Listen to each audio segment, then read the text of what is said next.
We're learning today the extraordinary planning that went into President Biden's secret trip to war-torn Ukraine. It was a visit shrouded in secrecy, to say the least. There was no hint of the drama to come when the president was seen enjoying date night with the First Lady at a D.C. restaurant Saturday night.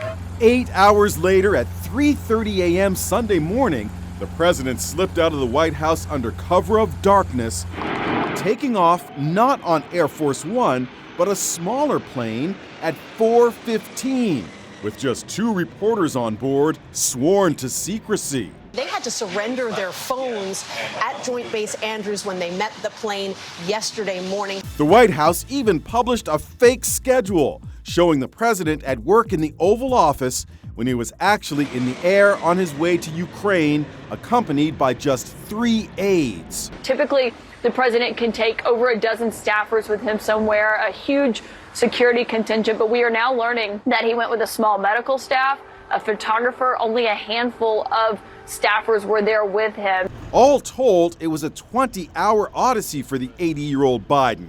But he sure looked fresh as he was greeted by Ukraine's President Zelenskyy and his wife. We spoke to CNN's Clarissa Ward, who is in Kyiv. Can you tell me how you heard that the president was arriving and what was your reaction? As the moment got closer, we actually had soldiers arriving in the hotel telling us that we couldn't be out on balconies like these ones, that we had to point our cameras away from the street, that we couldn't shoot any live reports. By the way, the famed foreign correspondent is 6 months pregnant. What is it like to be in a war zone 6 months pregnant?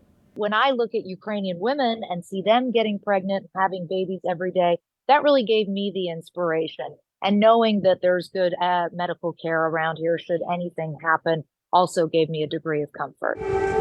The 2 leaders didn't flinch when an air raid siren rang out as they crossed Kyiv's central square to lay wreaths at a monument to the thousands of soldiers killed in the war.